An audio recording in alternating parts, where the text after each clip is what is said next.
That was a nice Bears win. It was the template and formula that a lot of us sort of expected. We finally kind of saw it in week 4. Curious what you thought of Caleb Williams' execution of the game plan from yesterday. For me, I'm seeing a lot of the same sort of stuff from Caleb. I just not quite comfortable yet.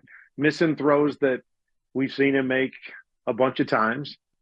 And eyes still not where I'd like to see him, a lot of the time. Now, still making throws when he gets to his first guy. So however it plays out, if it's the first read or the first guy that he looks to, and he's comfortable with that guy, he's making the throws. And that's kind of been the case throughout. And when he doesn't is when he struggles, or when his first guy's not open and he's got to work through it, or whatever, not seeing coverage and not getting his eyes to the right spot is where he's struggling. And so, and that's kind of, at this point, you just kind of hope that each game you're seeing a little more of that, being able to pick up rotation, being able to get from 1 to 2 in a timely fashion, understand what's going to take him there. And then being able to make some of those plays when it's not his first guy, or some of those throws down the field that they're just coming out too flat. Like it's almost like he's not comfortable with what he's seeing. So he's just yanking the ball out of there when he sees somebody open, instead of just throwing it and being the talented thrower of the football that we've seen.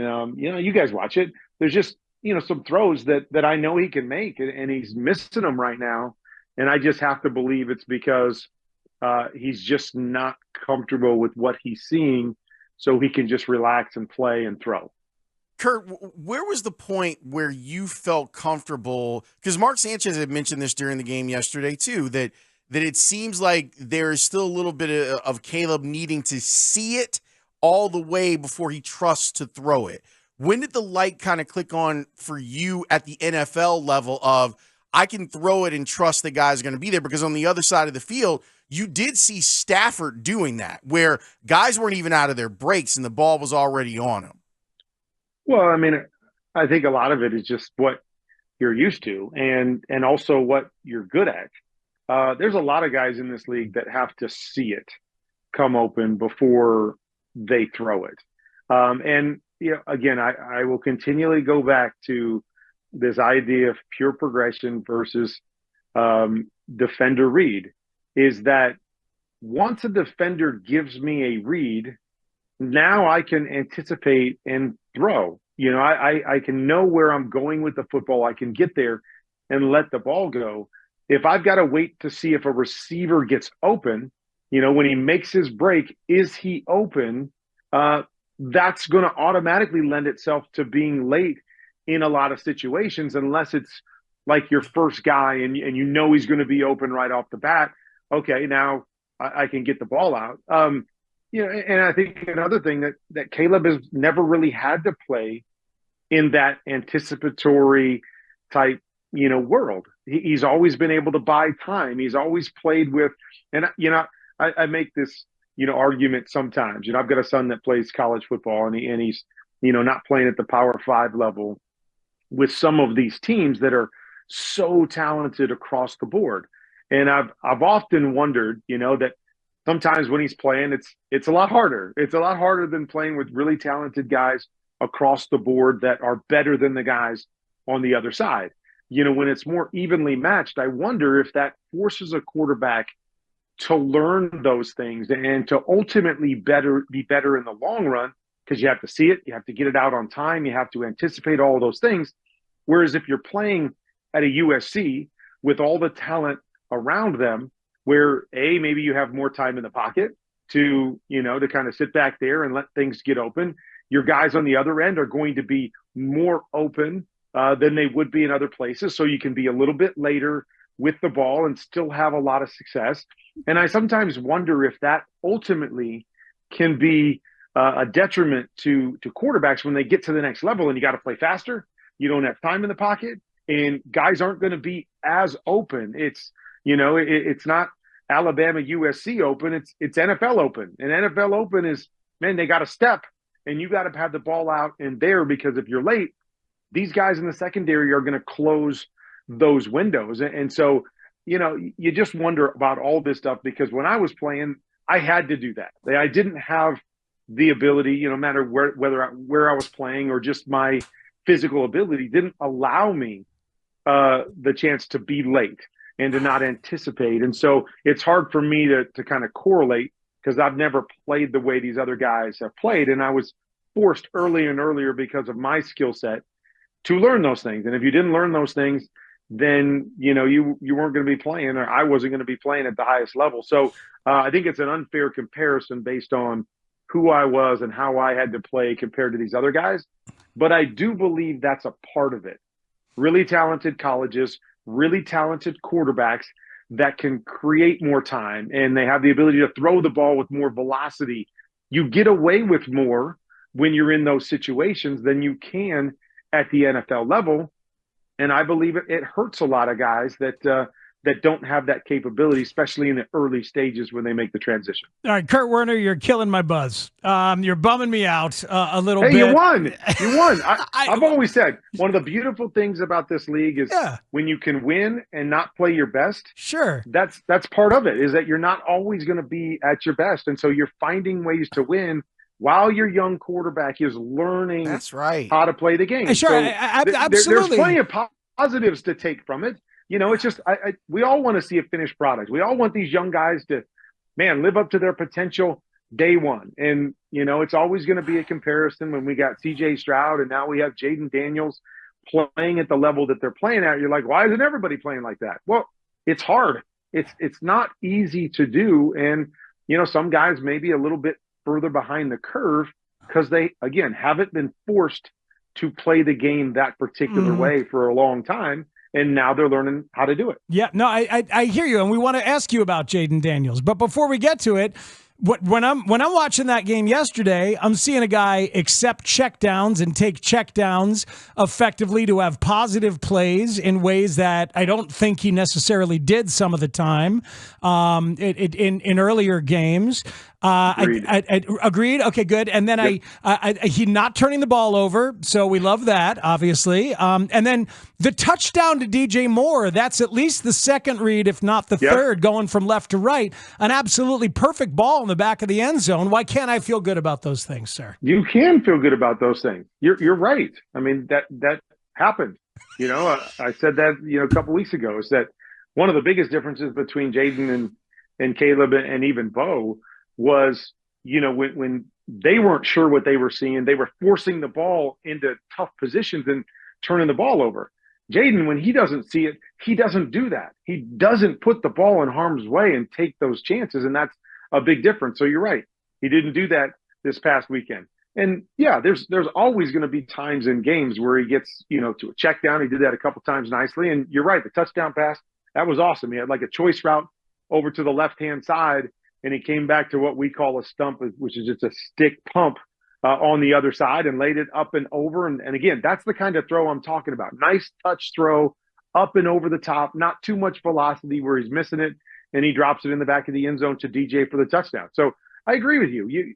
And so when I say this, I'm not saying there's not anything on the tape that's good by Caleb Williams.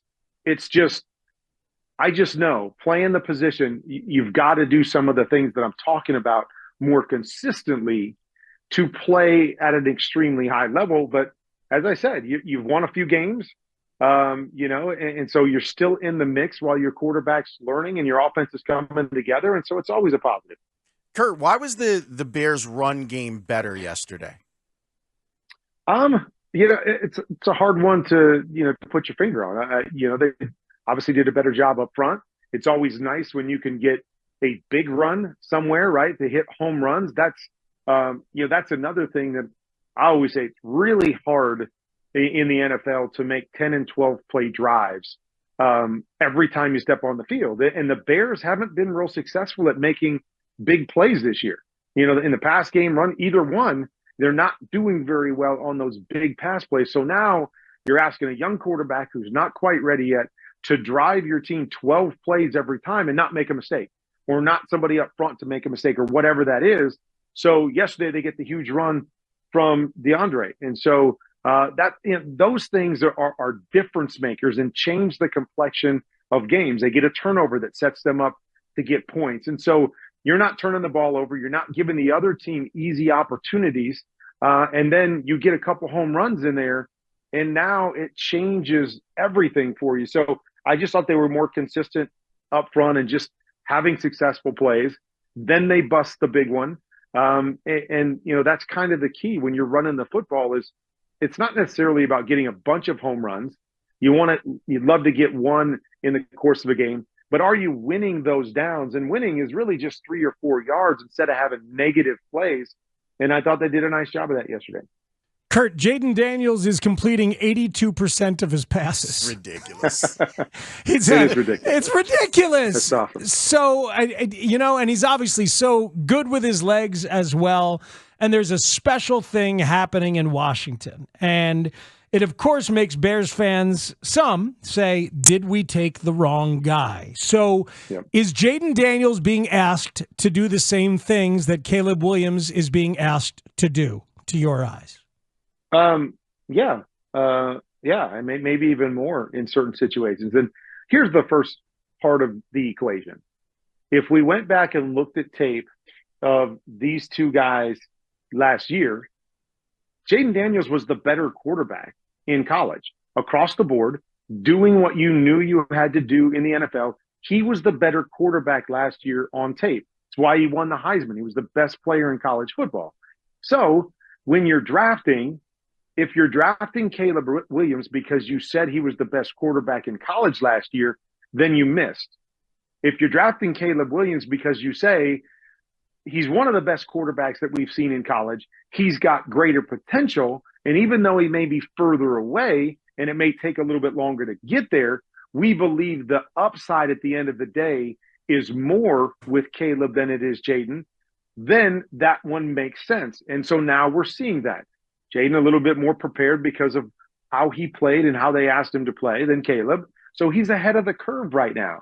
Now you have to hope, if you're the Bears, what you saw and that potential that you felt was with Caleb Williams is all going to show itself when he gets up to speed with Jayden. So that's the first part of this equation. Okay. Jayden's playing really good football, and you look at the completion percentage, you mentioned it, and there's a couple factors. Like, they're doing a great job. Cliff Kingsbury's doing a great job that his first guy has been open quite often. So as we talked about with Caleb, when his first guy and the first guy he's looking at is open, he's completing a lot of those passes too. So that's the first part of the equation. He is processing and he's not panicking in situations in the pocket. So when he does have to move through his progressions at times, he's comfortable with that and he's making plays that way. And then the third part of the equation on why he's completing such a high clip of his passes, if you go back and watch him play, he rarely throws the ball away and he rarely throws the ball into trouble. So where, as I mentioned, those other two rookie quarterbacks, when they're not sure what they're seeing, they're still trying to make throws and force the ball down the field.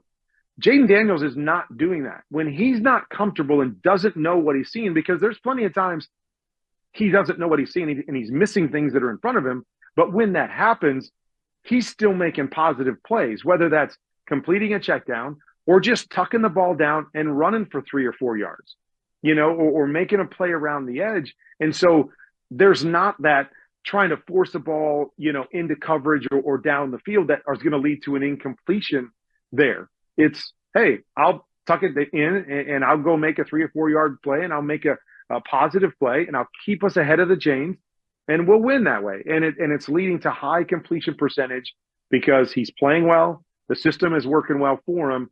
And that third facet where, again, a lot of guys that don't have his athleticism would be forced to have to make throws or to just throw the ball away when they're not seeing it or take sacks. And he doesn't have to do that because he's very, very effective when he bides a little bit of time and he gets out on the edge. What I've enjoyed about watching Jayden Daniels is that even with a little bit of like the horizontal nature of what they're trying to do offensively, when he's been asked to make a throw vertically, his toughness in the pocket, his anticipation and his touch on the throws. I think it's just been incredible. And I love seeing that from a young quarterback, that throw to McLaurin last Monday night. My God, like I'm a Jayden Daniels guy, and I have been since he got to Arizona State. Seeing him make that throw in that moment, to me, I thought was amazing, and I feel like it can do something big for someone's confidence as they're starting out. Yeah, it's talking about knowing how to throw a football. When you watch Jayden Daniels play, I don't know if you're ever going to say, man, it looks like he's throwing the ball hard. Oh, it looks like it's coming off his hand as a fastball.